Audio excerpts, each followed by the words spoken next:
the multiple relationships, I'm going to go on to burnout. Unless you're already burned out, and then we can terminate the relationship. A lot has been written about burnout in rural and small communities, primarily caused by the alleged isolation experienced by mental health professionals in these communities.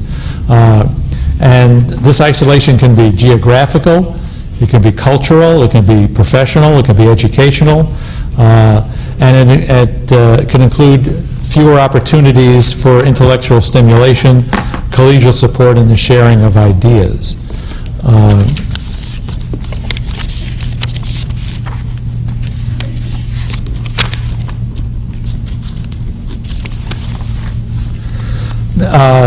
Burnout is generally defined as I'm quoting now from an article, a state of emotional, mental, and physical exhaustion due to work conducted with people in emotionally demanding situations. And one of the causes that have been posited for this feeling of burnout in rural and small communities is the lack of privacy. Mental health professionals in these areas feel that they must be aware of how they act in public. I'm going to read you an excerpt from this book that I've recommended to you by Shank and Scoville, related to this. This is a comment of a rural psychologist. It's more the intensity of never being done. I can't go out of my house. It never fails that if I'm in the middle of a project and I'm wearing my grubbiest clothes and just want to run and get a can of paint, 5 clients are there, and it's just like, leave me alone. So adding to this isolation is a need, as we've discussed, of maintaining appropriate professional boundaries.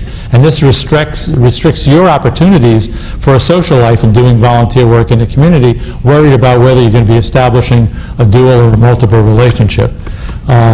Another major possible source of burnout has been identified as work overload. And as we've kind of alluded to already, a mental health professional in a rural community may be the only mental health professional in the area and is always on call. I'll give you another excerpt. Another comment. I think part of the burnout issue is that you really can't carve out a neat little niche. I have a heck of a time moving from a session with a child to a session with an adult. To me, it's just a whole different mindset. I tried saying that I'm not going to work with kids, even though I had the training. It's too hard. There's no one to work with kids. And then that guilt thing that is real stressful to me, it's always having to switch gears. So there seems to be 3